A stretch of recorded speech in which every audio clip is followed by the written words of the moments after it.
참된 마음 버립시다 라고 해주십시오. 네, 제 오후 시간은 잠이 많이 오는 시간입니다. 그러나 제가 설교를 잘하지 않지만 설교의 특징이 있는데 짧습니다. 그래서 그거에 위로받으시고 함께 말씀 나누는 시간 되었으면 좋겠습니다. 기독교 사회혁신가로 활동하고 있는 김정태라는 젊은 작가가 있습니다. 리더이기도 하고요. 이 사람이 한 책을 썼는데 적정기술이란 무엇인가라는 책을 쓰게 되었습니다.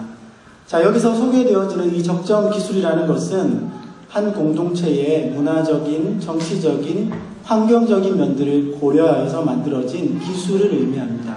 자, 예를 들면 이런 것이 있습니다. 아프리카 같은 물이 부족한 국가에서는 물을 구하기 위해서 수킬로미터 포장되지 않는 거리를 가서 구해서 이렇게 돌아와야 한다고 합니다. 양동이를 들고 몇 킬로를 갔다가 거기에서 물을 깃고 다시 왔던 길을 되돌아와야 한다는 것입니다. 자, 짧으면 상관이 없지만 이런 것들을 반복해야 되고 또 긴 거리를 다니느라 힘을 많이 소진하게 됩니다. 자, 그래서 만들어진 것이 있는데 큐드럼이라는 것이 있습니다. 자, 이것은 작은 도너츠 모양의 물통인데요. 이렇게 수레로 끌 수 있는 동그란 모양의 물통입니다. 자, 그것을 밧줄에 메어서 끌고 가게 되면 거기가 이제 거기에 물을 많이 담을 수 있고 손쉽게 물을 얻을 수 있다고 합니다. 자, 이 기술을 통해서 아프리카에서는 물을 운반하는 시간도 절약되었고요. 아이들은 부족한 놀이기구를 대신해서 이것을 놀이기구로도 사용하는 그런 좋은 기술이 보급되었습니다. 또 전기 공급이 원활하지 않은 곳도 있습니다. 주로 전기 공급이 잘 안 되면 등유 램프를 사용합니다. 우리가 선교지에 가게 되면 이렇게 시끄럽게 이렇게 소리를 내는 그런 장비가 있습니다. 그 장비를 사용하면 위험하기도 하고 환경과 건강에 악영향을 끼친다고 합니다. 자, 그래서 개발된 것이 있는데 그것이 바로 D-라이트라는 것입니다. 자, 이것은 무게는 350g 밖에 되지 않지만 이 소형 발전기가 낮에는 태양광 에너지를 통해서 핸드폰을 충전하기도 하고요. 밤이 되면 10시간 이상 등불이 되어주는 좋은 기술이 되고 있다는 것입니다.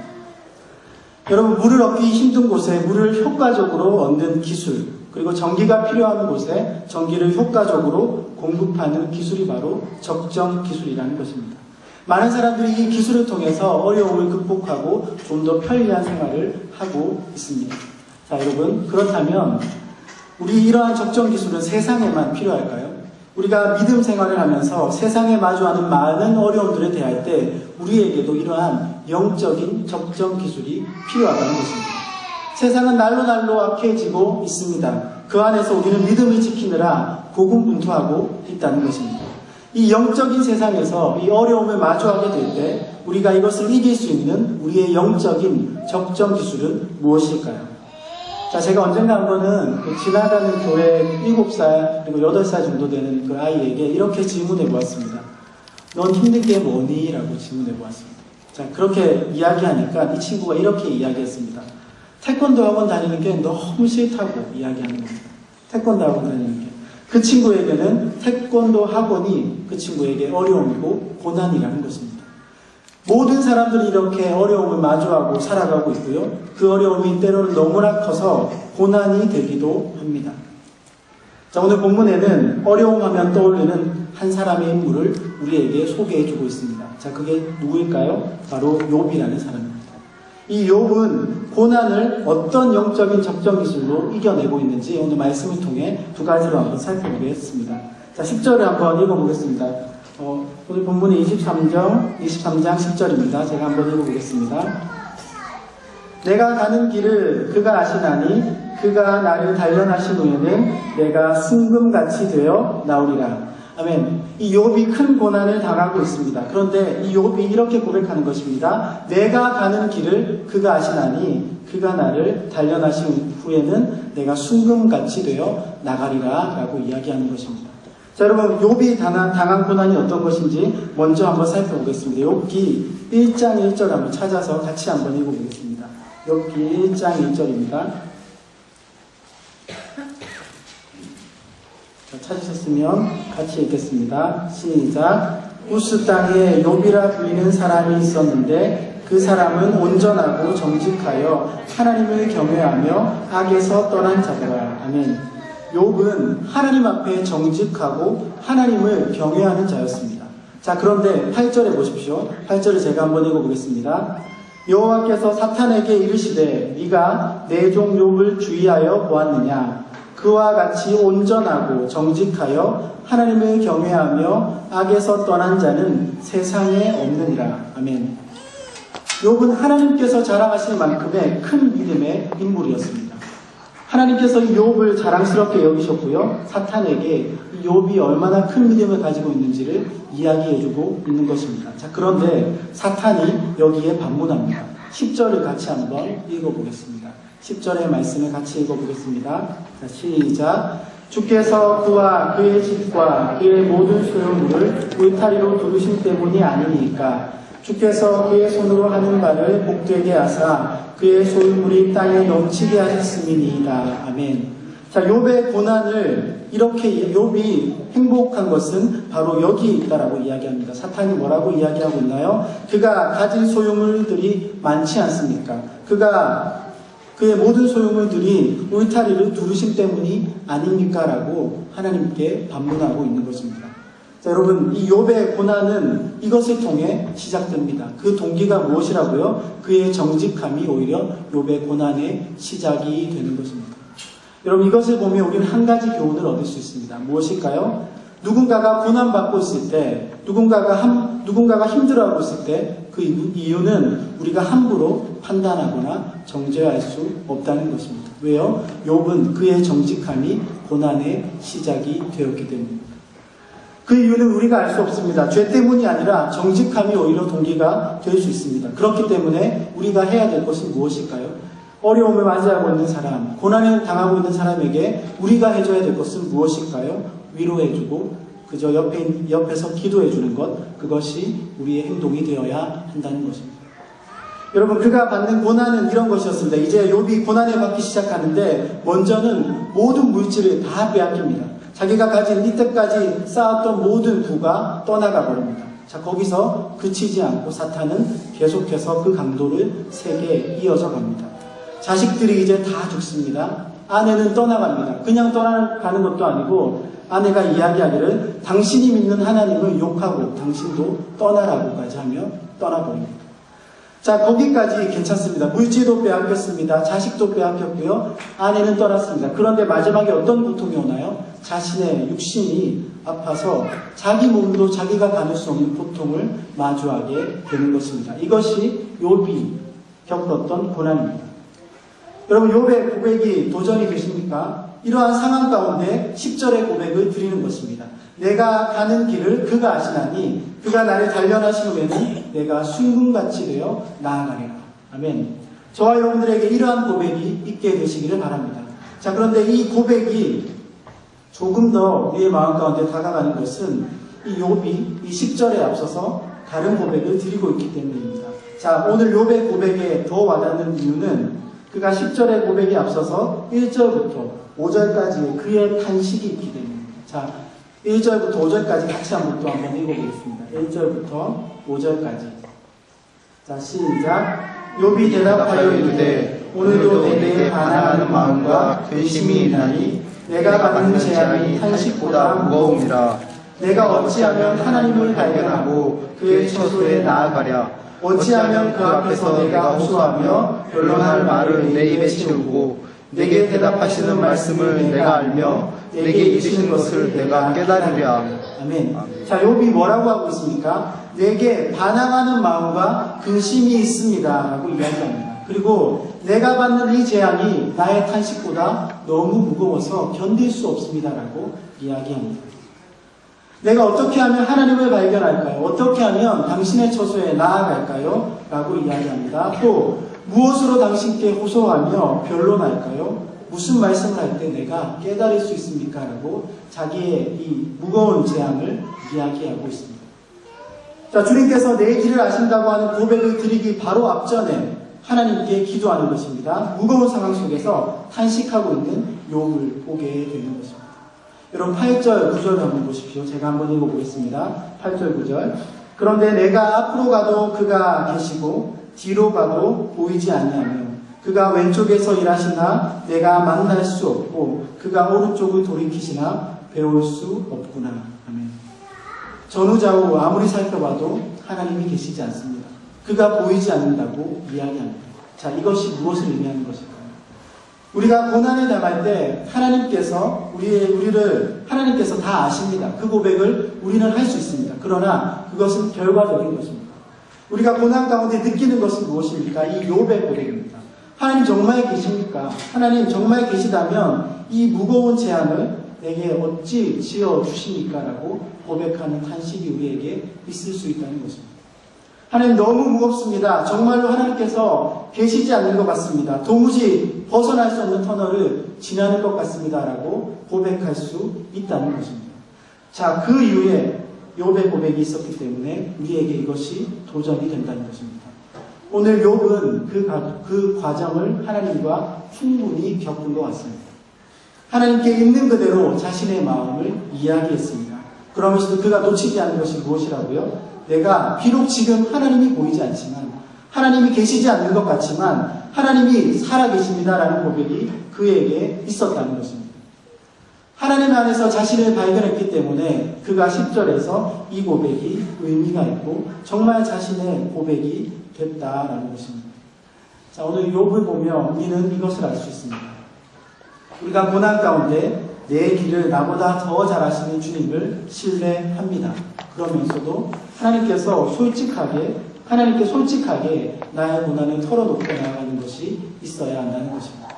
상황은 변하지 않습니다. 어려움은 더해져 갑니다. 힘듭니다. 그러나 하나님께서 나보다 더 잘 나를 아십니다. 라는 고백이 중요하다는 것입니다. 11절, 12절을 같이 한번 또 읽어보겠습니다. 11절, 12절. 시작. 내 발이 그의 걸음을 바로 따랐으며 내가 그의 길을 지켜 치우치지 아니하였고 내가 그의 입술의 명령을 어기지 아니하고 정한 음식보다 그의 입의 말씀을 귀히 여겼도다. 아멘. 욥은 좌로나 우로나 치우치지 않으며 하나님을 향해 나아가는 것을 볼 수 있습니다. 말씀을 귀히 여기면서 이 말씀이 나를 살립니다라고 고백하며 담대하게 나아가는 것입니다. 주 안에서 사랑하는 우리 행복을 전하는 교회 성도 여러분, 인생의 고난의 경험을 하고 계십니까? 상황이 바뀌지 않습니까? 전혀 좋아지지 않습니까? 그때 욥처럼 고백하시기를 바랍니다. 솔직하게 나아가시기를 바랍니다. 하나님께서 그때에 우리 힘들어하는 우리들에게 담대함을 줄 것입니다. 오늘 본문의 욥처럼 주님께 그 길이 있습니다. 그분만이 나를 잘 아십니다라고 확신하는 믿음을 가지면서 거룩하게 살아가기를 결단하는 주님의 모든 백성들 되시기를 바랍니다. 한 가지 더 살펴볼 것은 욥이 어떻게 하나님을 의지했기에 또 이러한 고난을 통과할 수 있었을까요? 13절, 14절을 같이 한번 읽어보겠습니다. 13절, 14절입니다. 자, 시작. 그는 뜻이 일정하시니 내 마음에 하시는 것이 그것을 행하시다니 그런즉 내게 작정하신 것을 이루실 것이라. 이런 일이 그에게 많이 있느니라. 아멘. 자, 첫 번째 우리가 기억할 것은 하나님께서 내 길을 아신다는 전지하신 하나님을 신뢰하는 믿음입니다. 자, 두 번째 기억할 것은 하나님께서 전능하시다는 것을 우리가 믿는 것입니다. 하나님께서 전능하시다는 것입니다. 자, 13절에 보십시오. 그분의 뜻은 일정하시기에 주님께 붙들려 있으면 그가 일하실 것입니다. 라는 확신이 있는 것입니다. 결국에 내게 작정하신 그 일을 하나님께서 나를 통해 이루어 가실 것이라는 믿음이 욥에게 있었던 것입니다. 여러분, 우리의 삶에 하나님께서 늘 개입하고 계십니다. 고난이 오고 전후좌우가 막혀있는 진퇴양난의 어려움을 겪을 때에 어떻게 이겨내야 될지 답을 찾지 못할 때에 그때조차 하나님께서 그 일을 우리를 통해 이루어 가실 것이라는 믿음이 있어야 한다는 것입니다. 이거 믿고 붙잡으면 우리는 넘어지지 않고 끝까지 나아갈 수 있다는 것입니다. 여러분, 우리는 자칫 이렇게 생각할 수 있습니다. 하나님께서 정말 전능하시다면 왜 이 어려움의 문제를 해결해 주지 않느냐라고 반문할 수도 있을 것입니다. 하나님께서 정말 전능하시다면 내게 이 어려운 문제를 그대로 두시고 왜 내 마음의 어려움을 그대로 두시냐고 반문할 수 있습니다. 그러나 하나님께서는 왜 그렇게 하지 않으실까요? 하나님께서는 인격적이기 때문입니다. 하나님은 우리가 하나님을 향해 나아오기를 기다리고 계시며 원하시고 계신다는 것입니다. 하나님께서 우리에게 믿음을 선물로 주셨습니다. 우리가 믿음을 선물로 받았으면 그것에 감사하고 하나님의 백성답게 살아가는 것은 하나님의 몫이 아니라 우리의 몫입니다. 우리가 감사한 마음을 가지고 그렇게 살아가는 것이 우리의 몫인 것처럼 이 또한 하나님의 전능하심 또한 그렇게 적용해야 된다는 생각이 듭니다. 저와 여러분들 모두를 하나님께서는 꼭두각시처럼 부리는 것이 아닙니다. 저와 여러분들을 연극 배우처럼 이 땅에 보내주셨습니다. 꼭두각시는 어떻게 행동하나요? 주인이 움직여야만 움직이지요. 주인이 멈추면 멈춥니다. 그러나 연극 배우는 그렇지 않습니다. 감독이 역할을 각자에게 정해주고요. 그 역할을 수행하는 것은 누구입니까? 배우입니다. 그 배우가 자기의 역할을 열심히 수행해야만 그것을 감당해야만 된다라는 것입니다. 마치 하나님께서 우리에게 삶을 주신 것은 이런 것과 같습니다. 내가 너에게 베풀어 주신 이 땅에서 너는 내가 준 그 역할을 감당해 나가기를 원하신다는 것입니다. 저는 이 영화를 참 재밌게 봤습니다. 혹시 이 영화 보셨습니까? 브루스 올마이티라는 영화 보셨나요? 이 영화 참 재밌죠? 짐 캐리가 나오는 영화는 감동도 있고 재미도 있는데 제가 이 영화를 참 재밌게 보면서 이런 생각을 한 적이 있습니다. 자, 이 영화의 내용은 이런 것입니다. 맨날 불평과 불만만 늘어놓는 한 사람, 브루스라는 주인공이 등장합니다. 자, 이 사람이 불평불만을 세상에 하다가 그치지 않고 이제는 하나님께 그 삿대질을 올립니다. 하나님 정말 당신이 살아계십니까? 당신이 살아계시다면 내가 왜 이렇게 힘들게 세상을 살아야 됩니까? 라고 이렇게 불평불만을 하나님 앞에 토로합니다. 자, 그러자 하나님께서 이 목소리를 들으시다가 하루는 직접 브루스를 부르십니다. 어떻게 얘기하시냐면 제안을 하십니다. 내게 있는 모든 능력을 너에게 주겠다. 이제 네가 이 세상을 다스려 보라고 이야기합니다. 자, 별로 대수롭지 않게 이것을 받아들인 브루스는 돌아갑니다. 그것 믿기지 않는 일이니까 편하게 받아들이고 돌아갑니다. 자, 그리고 그 다음날부터 이제 이 브루스에게는 모든 능력이 주어집니다. 세상을 치리하는 능력이 주어지게 된 것입니다. 하나님으로부터 전능함을 부여받게 되었습니다. 자, 이 브루스의 삶이 이제 행복해졌을까요? 브루스의 삶이 좋아졌을까요? 처음에는 브루스가 자신이 가진 능력을 사용하면서 기뻐합니다. 자, 그런데 조금 지나서 브루스가 한탄하게 됩니다. 왜 그럴까요? 바로 이유는 여기에 있었습니다. 밤낮 끊임없이 전 세계에서 사건, 사고가 터집니다. 그 모든 일들을 브루스가 해결해야 되는 것입니다. 밤낮 끊임없이 성도들의 기도의 소리가 팩스로 오고요. 귀에 떠나지 않는 것입니다. 그러면서 하나님 앞에 두 손 두 발 다 들고 나아가서 하나님, 저 이거 필요 없습니다. 저 이런 능력 필요 없습니다. 라고 고백하면서 우리에게 교훈을 주고 있는 그런 감동을 주고 재미를 주는 그런 내용입니다. 여러분, 정말 하나님께서 우리에게 모든 능력 주시면, 우리의 모든 기도를 들어주신다면 우리가 사는 세상은 어떻게 될까요? 균형이란 찾을 수 없는 어지러운 세상이 될 것입니다. 하나님께서 그러한 방법으로 하지 않으시고 우리에게 역할을 주십니다. 지금 있는 그 자리에서 하나님을 의지하고 전능하신 하나님을 의지하면서 살라는 역할을 우리에게 주셨다는 것입니다. 주 안에서 살아가는 성도 여러분, 우리 하나님은 전능하십니다. 우리는 욥처럼 그런 인격적이고 전능하신 하나님을 믿으며 살아가야 한다는 것입니다. 우리를 너무 사랑하기에 때로는 들어주시고 때로는 우리의 길을 막으셔서 우리들을 주관하고 계십니다. 우리 모두가 오늘의 본문의 욥처럼 그러한 고백을 드리며 나아가는 삶이 되시기를 바랍니다. 어려움 가운데 놓이게 될 때 하나님의 뜻이라면, 하나님이 나를 통해 일하실 것을 기대하신다면 그 어려움도 마땅히 이겨내며 살아가게 될 것입니다. 말씀을 정리하겠습니다. 빌립보서 1장 20절, 21절에 이런 말씀이 있습니다. 제가 한번 읽어보겠습니다. 빌립보서 1장 20절에서 21절입니다. 나의 간절한 기대와 소망을 따라 아무 일에든지 부끄러워하지 아니하고 지금도 전과 같이 온전히 담대하여 살든지 죽든지 내 몸에서 그리스도가 존귀하게 되려 하나니 이는 내게 사는 것이 그리스도니 죽는 것도 유익함이라. 아멘. 여러분, 우리의 삶이 힘들 때 예수님의 고난을 떠올려 보십시오. 그분은 우리를 위해 가장 큰 고난을 이미 경험해 주셨습니다. 한 주간 살아가시면서 내게 있는 고난이 너무 크게 느껴질 때 예수님의 삶을 묵상해 보십시오. 그의 삶은 늘 고난이었고 그의 삶의 마지막도 십자가의 고난으로 정리하셨습니다. 우리의 삶의 고난이 무겁게 느껴질 때 예수님의 고난을 묵상하면 우리의 삶에 느껴지는 고난이 작은 것이라는 것을 깨닫게 될 것입니다. 그래서 이제 한 주간 살아가시면서 악한 영들에 눌리실 때, 그리고 사람 보기 싫은 마음이 생길 때, 무기력한 모습이 생길 때 하나님께서 내게 주신 이 삶을 감사한 것으로 여기고 그리스도의 고난을 묵상하며 이겨내는 저와 여러분들의 복된 인생들 되시기를 주님의 이름으로 소망합니다. 같이 기도하겠습니다. 사랑해 주님 감사합니다. 오늘 하나님의 말씀 살펴봅니다. 욥이 당한 고난은 우리가 상상할 수 없을 정도로 큰 고난이었습니다. 그러나 그가 상황이 변하지 않은 그 상황 가운데 전지하시고 전능하신 하나님을 의지하여서 그 상황을 이겨냈음을 보게 됩니다. 아버지, 한 주간 살아가면서 우리들의 삶이 정말 이 전지전능하신 하나님을 의지하며 살아가게 하여 주시옵소서.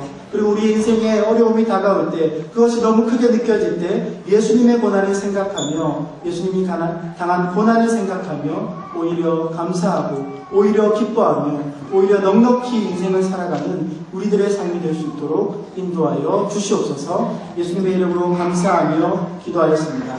아멘.